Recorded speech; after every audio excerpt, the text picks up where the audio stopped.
Eu estou batendo um papo com o doutor Pedro Paulo Castelo Branco Coelho, juiz federal aposentado, mestre de Direito Penal e Direito Processual da Universidade de Brasília, membro da OAB do Distrito Federal. Ele que foi o primeiro juiz federal concursado do Estado, foi o juiz do processo do esquema Collor-PC Farias, é um jurisconsulto dos mais respeitados desse país. Doutor Pedro Paulo, no bloco anterior, aliás, a gente conversava aqui sobre esse livro, Notícias do Planalto, do jornalista Mário Sérgio Conti, que ele cita o senhor. Cita, e no do Lucas Figueiredo, da Folha de São Paulo, Morcegos Negros. Também. Ele me cita pelo menos umas 10 a 12 vezes lá. O livro Os Bastidores da Grande Imprensa, os caminhos entre a notícia e o leitor, a transformação da política em notícia. No livro Notícias do Planalto, o jornalista Mário Sérgio Conti mostra quem decide o que e como na grande imprensa brasileira. E para isso analisa de que maneira os principais jornais, revistas e emissoras de TV do país cobriram a ascensão e a queda de Fernando Collor, naquele processo que teve o doutor Pedro Paulo Castelo Branco Coelho como juiz federal no caso. Doutor Pedro Paulo, o senhor foi juiz federal no Acre entre 1988 e 1994. Exatamente. Naquele período, muita gente foi contratada sem concurso público. E hoje o Acre, a Procuradoria-Geral do Estado, advogados e o próprio governo se esforçam, juntamente com parlamentares, para manter estes servidores em seus cargos. A primeira pergunta que eu lhe faço é, para aqueles contratados até 1988, muitos deles já prestes a se aposentar, outros que já se aposentaram, podem ficar tranquilos? Podem ficar tranquilos, porque a Constituição, ela a partir de 5 de outubro de 1988, depois de sua promulgação, ela fez uma ressalva que nós chamamos dos direitos e garantias individuais. E num dos dispositivos, ela fala na garantia do direito adquirido, do ato jurídico perfeito e da coisa julgada. Então, até 1988, ainda que alguns milhares de funcionários, não só no estado do Acre, mas em todo o Brasil, não tivessem sido concursados, tivessem a sua admissão sem o devido concurso, mas estando ali, desempenhando suas funções. Desempenhando suas funções e no interesse da coisa pública. Então a Constituição fez uma ressalva, daqui para trás, todos estão... É o direito adquirido. É o direito adquirido. O ato jurídico perfeito. O ato jurídico perfeito. E nisso, muitos órgãos federais, universidades federais, órgãos de autarquias federais e outros órgãos, todos ampararam aqueles servidores que estavam servindo à administração pública, não só federal, como estadual ou municipal. E olha que coisa interessante, esses daí estariam tranquilamente. E não, eu diria também que os demais estariam tranquilos. Os contratados a partir de 88. 5 de outubro de 88? Isso. Porque também ficariam? Quer me parecer que vai a contratação vai até 1994. Pois bem, de 88 a 94 nós temos uma espécie de uma vacância aí, não diria vacância, mas de um termo de praticamente 6 anos. 6 anos. Pois bem, então daí nós teríamos cerca de 3 a 3.500, quase, eu não sei cerca de 3 a 4 mil servidores. Vamos arredondar para 4 mil servidores nesta situação. Nessa situação de não concurso. Nós temos, eu vejo aí, todos eles foram contratados e estão desempenhando suas funções de boa fé, tanto por parte dos organismos da administração pública estadual, ou seja, municipal, ou seja, das autarquias estaduais ou municipais, ou órgãos públicos em geral. Públicos, legislativo, judiciário e até mesmo o executivo. Então, essas pessoas têm ainda uma defesa para elas. Aliás, tem mais de uma defesa. Quais são essas defesas? A primeira delas seria o governo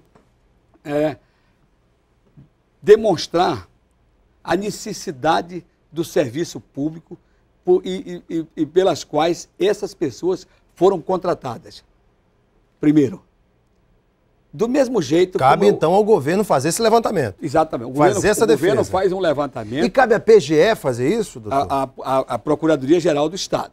É quem é responsável por esse levantamento. Exatamente. A Procuradoria, inclusive, é responsável pela defesa do Estado. Perfeito. Da coisa pública, do erário público, inclusive, de tudo que tem interesse no Estado. Então, é a Procuradoria-Geral do Estado, dentro das suas atribuições constitucionais, e que a Constituição fala sobre, a Constituição estadual. Perfeito. Fala sobre isso. Então, o primeiro passo é demonstrar essa necessidade. O segundo passo é que eu sempre digo, quando eu comparo por exemplo, no processo licitatório, nós temos vários tipos de licitações públicas. Nós temos carta convite, vai dizendo. Pregão presencial. Pregão. Concorrência. E vários outros. Pois é, e a licitação pública. Perfeito. Então, nós temos uma vazão na legislação do processo licitatório que fala sobre o interesse e a necessidade do serviço público. Quando a contratação, por exemplo, de um artista, que só ele pode fazer determinado serviço, como a contratação de Michelangelo para pintar a Capela Sistina. De um advogado especializado numa área. Exato. Ou qualquer coisa. Um engenheiro especializado. Sim, exatamente. Então, se o Estado demonstra que essas pessoas são necessárias ao serviço público e há uma blindagem para que essas pessoas figurem como quase um enquadramento, como se deu na Lei 4.070 do transformando o território em Estado, o que acontece?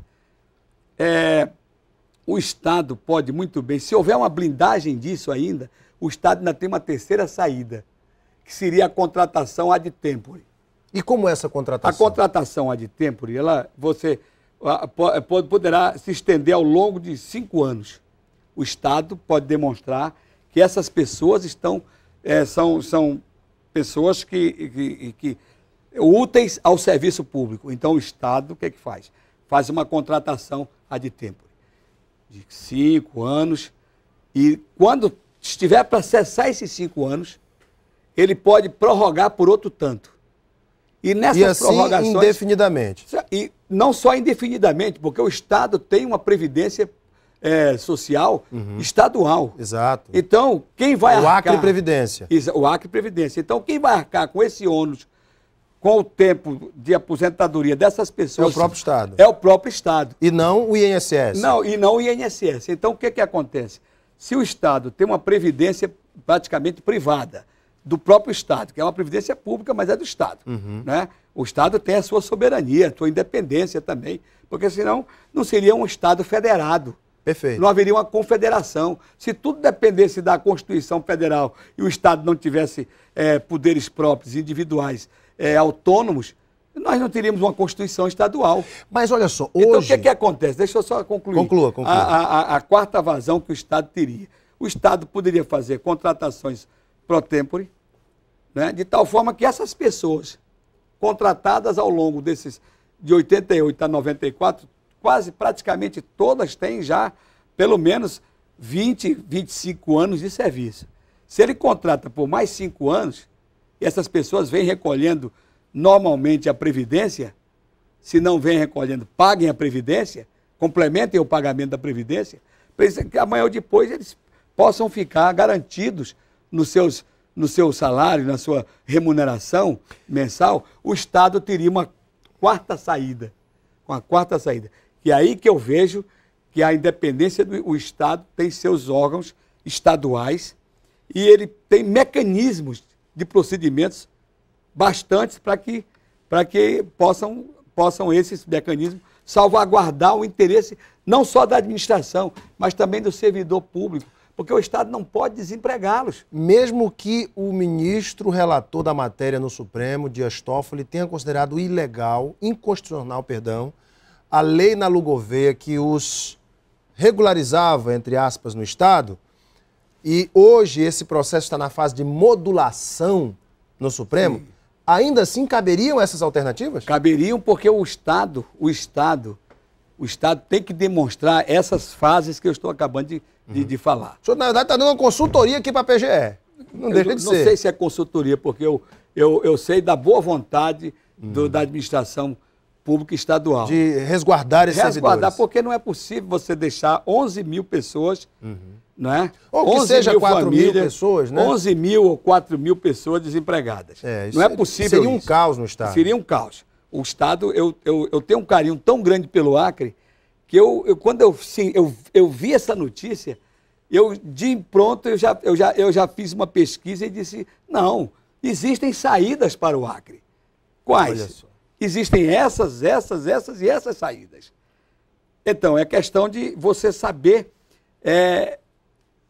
conseguir mexer nesses procedimentos. Qual o procedimento mais consentâneo com a legalidade? Ora, a Constituição de 88, Constituição Federal, ela fez uma ressalva para os servidores públicos federais, para os servidores públicos de autarquias federais. Todos os órgãos federais tiveram os seus servidores vinculados, praticamente amparados pela Constituição com a garantia do direito adquirido e do ato jurídico perfeito. Ora, quando veio a Constituição, a medida, o projeto de emenda à Constituição estadual, que foi em 2005? Que foi em 2005, Nalu Gouveia? Da minha... Eu tenho o maior respeito pela Nalu. Hoje conselheira do TCE. Eu sei, não é que ela não... nem que ela não fosse conselheira, porque ela sempre foi uma moça aguerrida, uma moça batalhadora pela causa pública, pelo interesse público. Então, não estou fazendo nenhuma campanha aqui para a Nalu, nem ela nem sabe disso, que eu estou aqui falando no nome dela. Respeito até a ausência dela. Com certeza a Nalu deve estar assistindo agora. Foi bem, mas ela fez com um bom propósito, de boa fé. Ela viu que esse pessoal precisava ser amparado. Então, se o Estado tem a sua Constituição estadual, e já vinha com esse... Ora, o Estado já vinha com... O Supremo precisa conhecer que o Estado já vinha, o erário público já vinha suportando o pagamento dessas pessoas ao longo dos anos, ao longo de até 94. Antes mesmo de 88, o Estado vinha amparando essas pessoas. Pode ter sido em 1970, 1980, não sei qual é o tempo. Então, até 94. Então o senhor acha que tem... Até 2005 o Estado vinha suportando esse pagamento. Por que retirá-los agora, quando o Estado precisa dessas pessoas?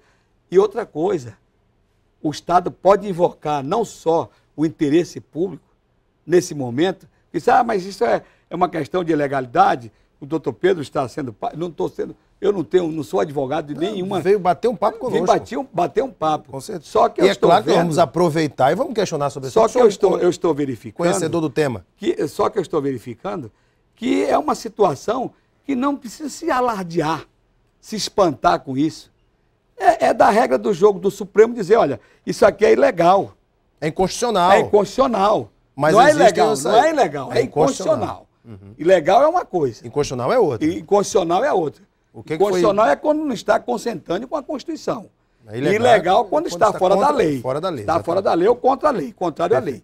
Não é o caso. Então, o que acontece? Tem saída para esses servidores. Mas claro que tem saída. E quem vai ter que demonstrar a saída são os advogados do Estado. Quais são os advogados? São os procuradores. Do Estado, representado pelo Procurador-Geral do Estado. Sem dúvida. Quero aproveitar esse tempo, já que nosso tempo é curto, doutor Pedro Paulo. E sobre o mensalão, doutor Pedro Paulo? O senhor que é um conhecedor do tema. Fala-se ainda sobre os condenados do mensalão ainda estarem soltos e muitos deputados, inclusive Genuína, etc., ocupando comissões importantes na Câmara. Que recursos são esses? Embargos declaratórios, embargos infringentes? Que recursos são esses? Meramente protelatórios, doutor Pedro Paulo. Como é que o senhor avalia isso? Inclusive, essa movimentação da juventude hoje... Também é contra isso. Também é contra isso. E eu assino também embaixo, também sou contra isso. Primeiro porque eles foram julgados e condenados. Tem que cumprir sua pena. Então tem que cumprir a pena. Mas eles têm recursos. Qual é o primeiro recurso? Publicado o acórdão, vamos verificar se cabível embargo declaratório. O que é o embargo declaratório? Embargo declaratório é aquela medida que objetiva a correção de erros materiais ou algum ponto que foi omisso no acórdão. Mas quer me parecer que todos os pontos foram suscitados no julgamento. Não há extremamente debatidos. Debatido extremamente, a então exaustão. não há omissão. Perfeito. O que pode ter havido é trocado João por José e esse erro material não altera o julgamento. Isso está sendo visto. A segunda situação que eles querem transformar os embargos declaratórios em embargos infringentes não houve recepção nem pela Constituição Federal e nem pela Lei 8.038, que disciplina os recursos ordinários, o recurso extraordinário no âmbito do Supremo e os recursos especiais no âmbito do STJ. Então, o que acontece? Aí disse, mas, doutor Pedro, no agravo, no regimento interno do Supremo, ficou os embargos infringentes. O que é embargo infringente? Embargo infringente reabre a discussão da matéria julgada. E isso é que é protelatório até demais. Então, o que acontece? Nós não temos mais essa figura do embargos infringentes no âmbito do Supremo Tribunal Federal. É porque é a última corte. Não há mais isso. Então, isso existe em âmbito de primeiro grau, de segundo grau, embargos feitos de segundo grau, no âmbito do STJ. Então só caberia aí, no caso, os embargos declaratórios. Então, somente isso. Perfeito. Apreciados isso, verificar a imputação de cada um, transitar em julgado e expedir mandado de prisão e com a carta de guia de recolhimento. Aqueles que têm prisão... ou em regime aberto, semiaberto. Regime aberto, vai para o regime aberto. Aqueles que estiverem semiaberto, vai para o regime semiaberto. E aqueles que estiverem fechados, vai ter que cumprir. Porque a lei, é isso que o Estado de Direito iguala a todos nós. É a igualdade de direitos. Não há nenhum pobre, nenhum rico. A lei equipara todos, somos iguais perante a lei. Independente de cor, raça, credo, religião, partido político, nós todos somos iguais. Então, se o pobre, se o menos favorecido vai para a cadeia, o rico também tem que ir. Todos têm que ir. Descumpriu a lei, tem que pagar. Descumpriu a lei, não tem saída. Fora da lei não tem saída.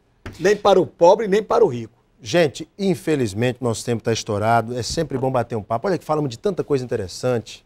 O doutor Pedro Paulo foi juiz federal no Acre, foi juiz federal do caso Collor PC Farias, viu os manifestantes, os caras pintados nas ruas e hoje vê esse movimento no Brasil inteiro. Também faz aqui uma bela exposição sobre a situação desses 11 mil servidores, 4 mil servidores, não, que seja, e também sobre essa questão do mensalão. Como é bom bater um papo aqui com o doutor Pedro Paulo Castelo Branco Coelho. Muito obrigado pela sua vinda. Depois nós vamos conversar sobre o segundo distrito, que você não falou sobre o segundo distrito. Vamos falar do segundo distrito, o senhor está convidado para um próximo bate-papo aqui conosco quando o senhor voltar ao ar. Doutor Pedro Paulo, fique mais um pouquinho. Obrigado. Daqui a pouquinho nós voltamos para a sequência do Gazeta Entrevista. Até já.